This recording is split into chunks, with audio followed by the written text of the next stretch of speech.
मारो मारो की आवाज़ उस काली गहरी रात के सन्नाटे को चीरती हुई पूरी वादी में गूंज रही थी।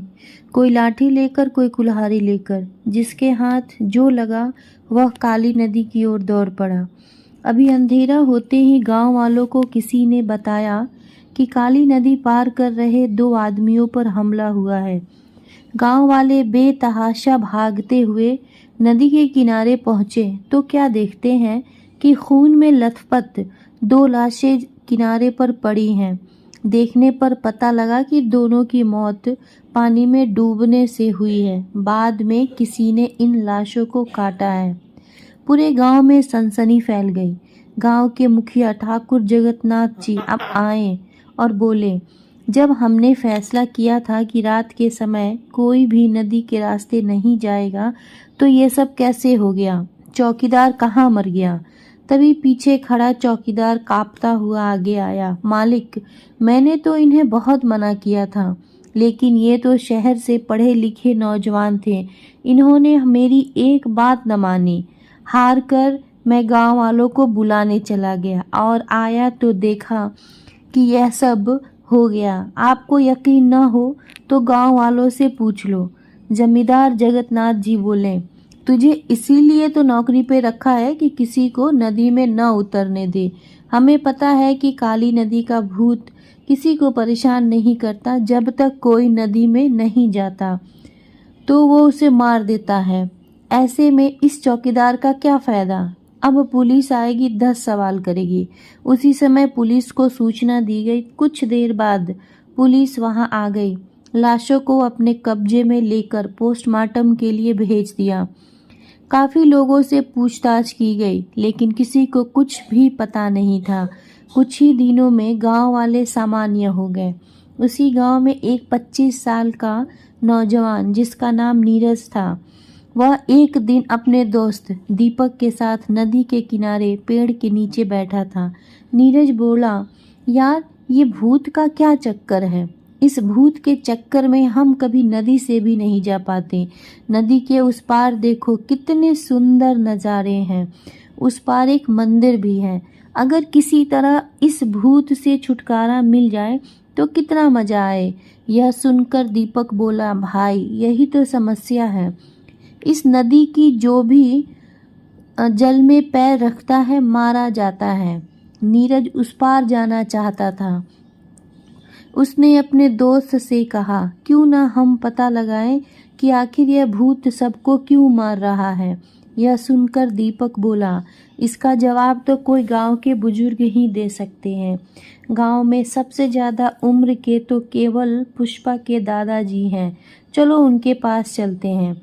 दोनों उनके पास पहुंच जाते हैं। उनकी बातें सुनकर दादाजी संभल कर बैठ जाते हैं और अपनी पोती पुष्पा से कहते हैं, बेटी तू बाहर जाकर खेल, मुझे इन दोनों से कुछ ज़रूरी बात करनी है।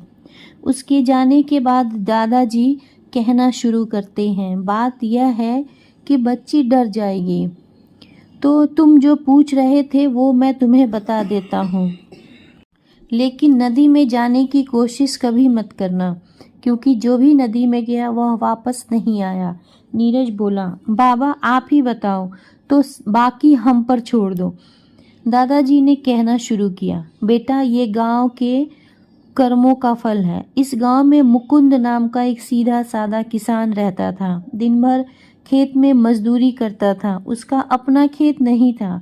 वह उस समय के जमींदार के खेत में मजदूरी करता था।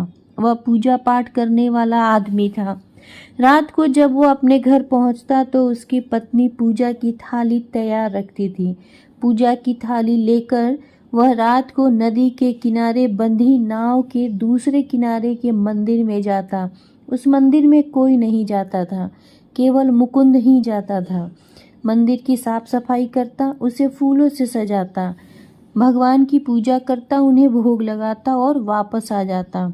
एक बार नदी में भयानक बाढ़ आ गई, लेकिन मुकुंद ने नहीं माना और वह चला गया। जब वो पूजा करके वापस आया तो नाव नदी के तेज बहाव में बहने लगी। मुकुंद ने नाव से कूदकर अपनी जान बचाई। वह किसी तरह तैरता हुआ किनारे तक पहुंचा।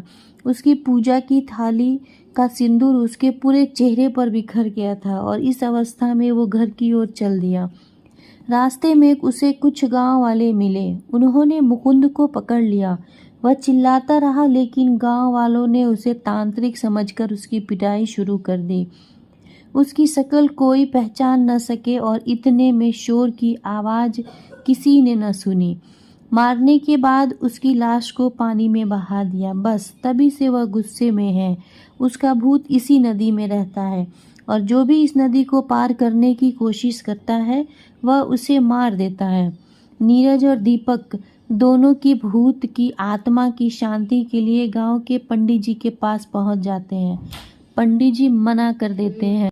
फिर वे दोनों जमींदार जगन्नाथ जी की हवेली पर पहुंच जाते हैं। जगन्नाथ जी उसका साथ देने के लिए तैयार हो जाते हैं। जमींदार जगन्नाथ जी नीरज और दीपक को साथ लेकर दूसरे गांव पहुंच जाते हैं। वहां से कुछ दूर पर बॉर्डर था। वहीं पास में फौजी कैंप था जहां फौजियों ने नदी पर पुल बना रखा था। जगन्नाथ जी और गांव वालों ने फौज के कैप्टन से बात की। कैप्टन से परमिशन लेकर वे सब पुल के दूसरे किनारे पर बने उस मंदिर में पहुंच गए जहां मुकुंद पूजा करने जाया करता था। अगले दिन मुक्ति दिलाने के लिए पूजा रखी जाती है। बाकी गांव वाले इसी किनारे पर खड़े होकर मंदिर में होने वाली पूजा को देख रहे थे। पूजा जब खत्म होने वाली होती है तो चारों ओर से अजीब आवाजें आने लगती है। तब पंडित जी कहते हैं, मुकुंद, गांव वाले अपनी गलती मान रहे हैं, इन्हें माफ कर दो और ये दोनों बच्चे तुम्हारा पिंडदान कर रहे हैं।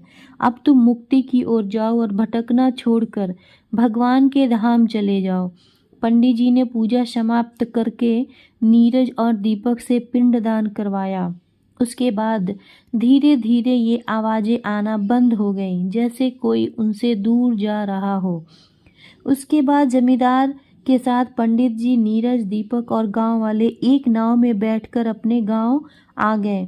दो नौजवानों की हिम्मत से गांव वालों को काली नदी के भूत से छुटकारा मिल गया। उसके बाद गांव वाले रोज सुबह सवेरे उस मंदिर में पूजा करने जाया करने लगे।